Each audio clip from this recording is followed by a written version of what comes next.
shadow of a colossal volcano, nestled within the cradle of ancient Rome, lies a city frozen in time. Picture its cobblestone streets, worn smooth by the footsteps of history. Imagine the grandeur of its temples, the bustling markets, and the echoing laughter in its amphitheater. This was Pompeii, a thriving metropolis that boasted all the splendor Rome had to give. That is, until one fateful day, catastrophe struck with the force of a vengeful deity. In an instant, the vibrant pulse of life was silenced, entombed beneath layers of ash and debris. But the story does not end there. Beneath the shroud of destruction lies a time capsule waiting to be unlocked. Join me on a journey through the ages as we unearth the secrets of Pompeii. Let us traverse its forgotten pathways, decipher its cryptic inscriptions, and breathe life into its ancient whispers. Let us turn another page from the annals of Lost History.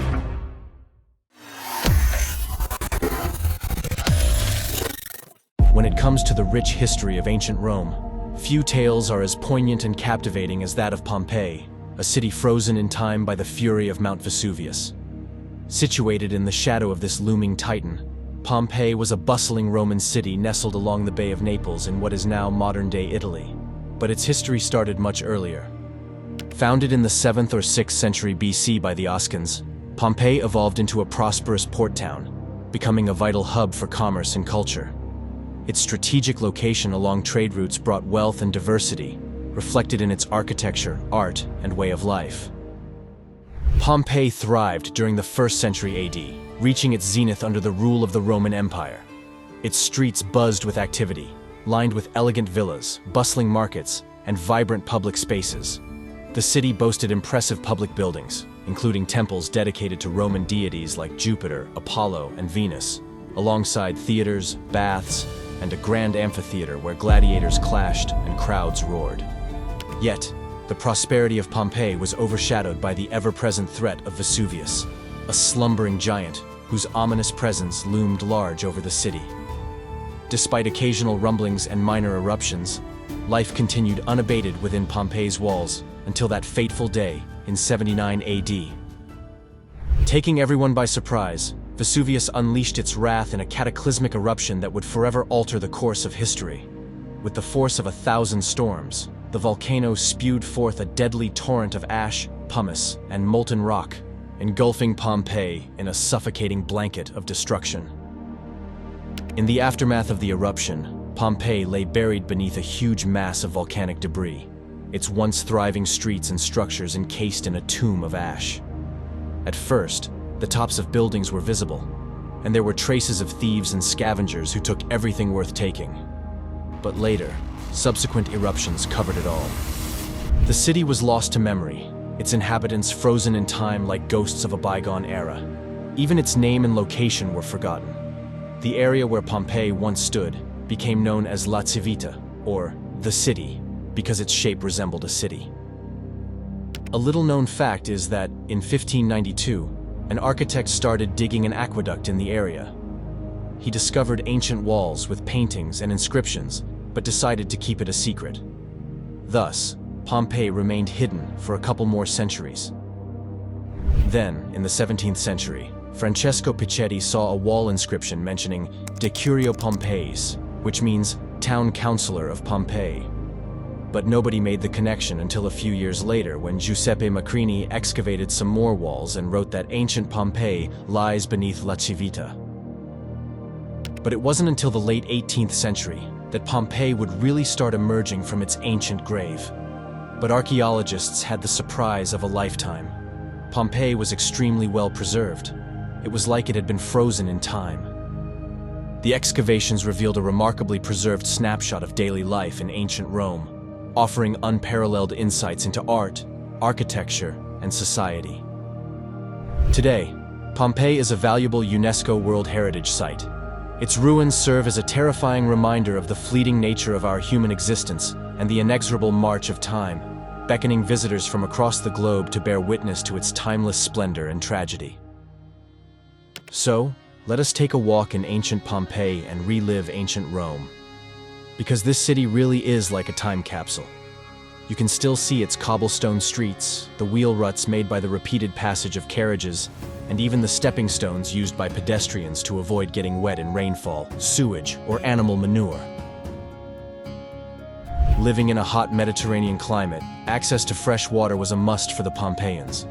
So don't be surprised by the many fountains you will see along the way. They were all connected to a sophisticated water delivery system that relied on a network of pipes and aqueducts. The people living there were also masters of marketing, and many houses are adorned with the so-called tituli picti, meaning painted titles. They were basically adverts for local shops and businesses. They are all distinctive in their red and white color scheme. Like most Roman cities, Pompeii was laid out in an orthogonal grid, meaning all streets were at a right angle. The parallel streets were intersected by perpendicular ones, and the Romans utilized their standard ratio of 1:1. That means that all the houses were the same height as the road was wide. The city was fortified with outer walls, and 6 main gates as points of entry. In the heart of ancient Pompeii, the bustling streets were the lifeblood of the city, a labyrinthine network of pathways teeming with activity, commerce, and the ebb and flow of daily life. From the grand thoroughfares to the narrow alleyways, Pompeian streets offer us a window into the vibrant tapestry of this ancient civilization. On the western side, the residential area for the rich. Here, near the entrance called Porta Marina, meaning the port gate, we find the most lavish houses. Here lived the creme de la creme of Pompeian society. One of them was Aulus Umbricius Scaurus. I wasn't kidding when I said that Pompeii was a time capsule, because we managed to learn a whole lot about this man, what he did, and how he lived. Old Umbricius was kind of a food guru at the time. He developed his own brand of cuisine. His fish sauce was a delicacy sought after as far as the territory of modern-day southern France. This is what his house used to look like. Like most houses in Pompeii, it was built with local stone and bonded with lime mortar. The most important part, and the one visitors first notice, was the atrium, with walls decorated with murals and frescoes. However, the best part was the floor of his atrium, which was adorned by beautiful mosaics depicting fish sauce containers, which had labels on them.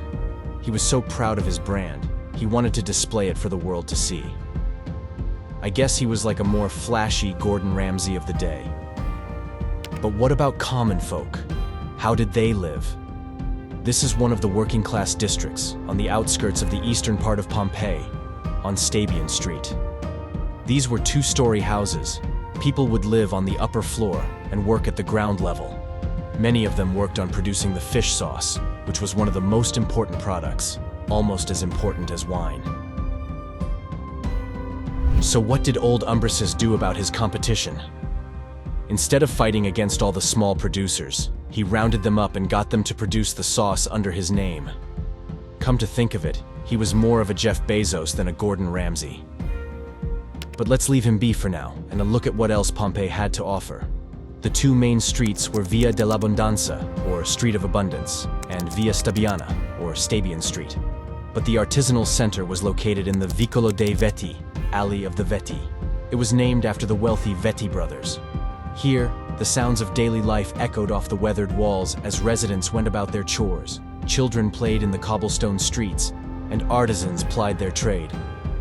The Vicolo dei Veti was a microcosm of Pompeii's social fabric, where neighbors knew each other by name and community bonds ran deep.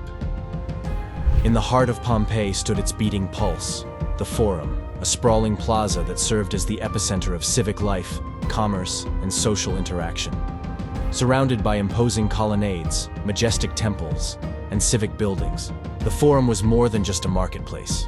It was the soul of the city, where Pompeians gathered to conduct business, engage in political discourse, and partake in religious rituals. At the center of the Forum stood the Temple of Jupiter, Juno, and Minerva, a grandiose edifice dedicated to the Capitoline Triad, the supreme deities of Roman religion. Towering columns and ornate pediments adorned this sacred sanctuary, where Pompeians offered prayers and sacrifices to appease the gods. Nearby, the basilica served as the administrative hub of the city, its Corinthian columns and expansive interior providing a venue for legal proceedings, commercial transactions, and public gatherings. The Forum buzzed with the energy of commerce, its bustling markets offering a cornucopia of goods and services to satisfy every need and desire. Vendors hawked their wares from wooden stalls and open-air shops, their voices blending with the clamor of crowds and the clatter of carts. From fresh produce and exotic spices to intricate pottery and luxurious fabrics, the Forum was a treasure trove of sensory delights, where the sights, sounds, and smells of daily life mingled in a kaleidoscope of activity. Then, as the sun dipped below the horizon, the Forum would transform into a social nexus, alive with the laughter, music, and conversation of its inhabitants. Friends and neighbors congregated in the shadow of the temples and statues, exchanging gossip, sharing stories, and forging bonds that transcended social boundaries. From political rallies and philosophical debates to theatrical performances and religious festivals, the Forum was a stage where Pompeii's diverse community came together to celebrate, commiserate, and connect. So what did those people do for fun? You see, in the ancient city of Pompeii, entertainment was not merely a diversion. It was an integral part of daily life, offering inhabitants a respite from the rigors of work and the tumult of the outside world. From the stirring dramas of the theater to the pulse-pounding spectacle of gladiatorial combat, Pompeii's theaters and amphitheater provided a stage for both high culture and primal excitement. Nestled amidst the labyrinthine streets of Pompeii, the theater expressed the city's love affair with drama and performance. With its semicircular seating and commanding stage, this architectural marvel played host to a diverse array of theatrical productions, ranging from classical tragedies and comedies to musical performances and pantomimes. Here, actors brought ancient myths to life, captivating audiences with their talent and artistry, while spectators reveled in the cathartic power of storytelling. Adjacent to the theater, the Odeon provided a more intimate setting for musical performances and recitals. Its roofed structure and acoustically optimized design created an atmosphere of intimacy and resonance, allowing musicians and orators to captivate audiences with their skill and eloquence. Whether serenading listeners with the haunting strains of a lyre or reciting epic poetry in dulcet tones, performers in the Odeon commanded the attention as well as the admiration of all who gathered within its hallowed confines. Beyond the city walls, the amphitheater loomed like a colossus, its imposing facade expressing the raw power and primal passions of the gladiatorial games. Here, beneath the scorching sun, combatants clashed in mortal combat, their struggles witnessed by throngs of spectators eager for blood and spectacle. From fierce battles between trained warriors to exotic animal hunts and mock naval engagements, the amphitheater was a crucible of excitement and adrenaline, where life and death hung in the balance with each swing of the sword. But not everything in Pompeii was about adrenaline or tragedy. Amid the clamor of daily life lay oases of tranquility and rejuvenation, the Roman baths. These sprawling complexes, meticulously designed and engineered, served as more than mere places to cleanse the body. They were centers of social interaction, relaxation, and communal wellness. Fed by a network of aqueducts and heated by subterranean furnaces, these baths showcased the ingenuity and sophistication of Roman engineering. To their customers, they offered a range of amenities, including hot and cold baths, saunas, and exercise areas. Here, citizens of all ranks and stations could indulge in the healing properties of the waters, cleansing both body and spirit in a ritual of purification and renewal. Among Pompeii's most renowned bathing establishments were the Stabian Baths, a sprawling complex of interconnected chambers and courtyards adorned with marble statuary and intricate mosaics. From the grandeur of its central courtyard to the intimacy of its private chambers, the Stabian Baths were probably created to cater to the lavish lifestyle enjoyed by Pompeii's elite. Here, senators and nobles mingled with merchants and artisans, sharing in the timeless pursuit of health, relaxation, and social connection. In contrast to the exclusive luxury of the Stabian Baths, the Forum Baths catered to the needs of Pompeii's broader populace, offering a more accessible and egalitarian bathing experience. Situated near the city's bustling Forum, these communal baths welcomed citizens from all walks of life. Within the labyrinthine streets and corridors of Pompeii's ruins, lie some of the most captivating remnants of ancient Roman art, the vivid and evocative wall paintings that adorned the interiors of homes, public buildings, and temples. These frescoes, meticulously preserved beneath layers of volcanic ash for centuries, give us a glimpse into the aesthetic tastes, cultural values, and everyday life of the city's inhabitants. The wall paintings of Pompeii encompass a wide range of themes and subjects, reflecting the diverse interests and influences of Roman society. Scenes of mythology and legend abound, with gods and goddesses, heroes and heroines, depicted in vibrant colors and very intricate detail. Domestic scenes, too, are common, offering glimpses into the private lives of Pompeii's residents, from leisurely pursuits to intimate moments of family life. One of the most striking features of Pompeian wall paintings is their skillful use of trompe-l'œil techniques to create the illusion of architectural elements such as columns, arches, and windows. These cleverly executed designs serve not only to beautify and enhance the appearance of interior spaces, but also to create the illusion of depth and dimension, transforming flat walls into immersive and visually stunning environments.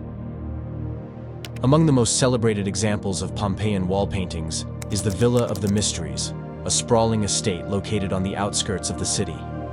Here, in a series of underground chambers known as the Initiation Chamber, visitors encounter a mesmerizing cycle of frescoes depicting scenes from the Dionysian Mysteries, a secret religious cult dedicated to the worship of the god Dionysus. It's amazing how the ruins of Pompeii still tell her story, thousands of years later. They tell the story of the people who built the city and the ones who lived in it.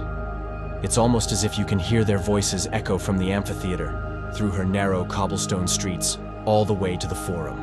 Who could have ever thought that it could all end in an instant? You see, for centuries, Vesuvius was mostly dormant, so no one really feared its might. Oh, how wrong they were.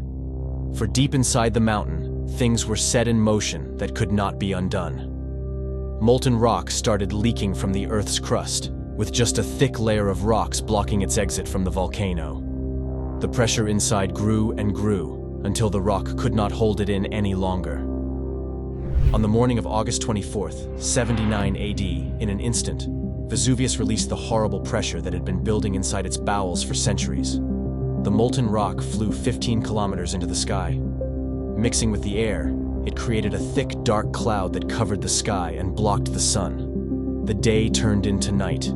As the hellish mass cooled, it fell down on the city as pumice rock, ash, and rain. Experts estimate that in just 24 hours, 4 billion tons of material crashed down on Pompeii. It must have been a hellish sight. Adding to it, when ash and magma collided in the air, it triggered volcanic lightning. The poor people probably thought the gods were taking vengeance upon them. But it was still far from over.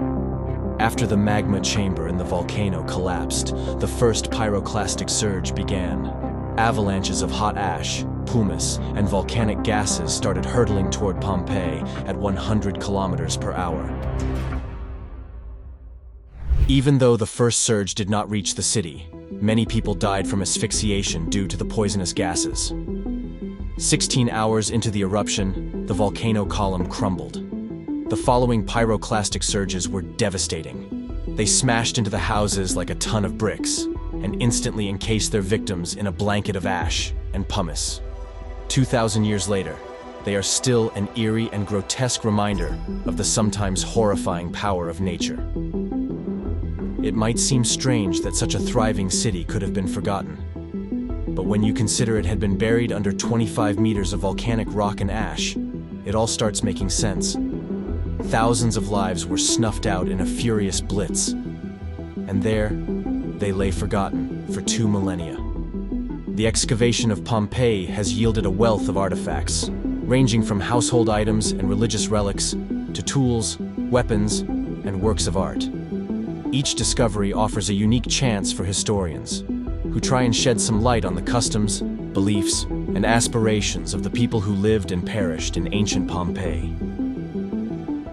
Despite the passage of time and the ravages of nature, many of Pompeii's buildings as well as wall paintings have survived remarkably intact, thanks to the protective layer of volcanic ash that enveloped the city in 79 AD. In recent years, efforts have been made to preserve and restore these priceless works of art, using advanced techniques and technologies to safeguard them for future generations.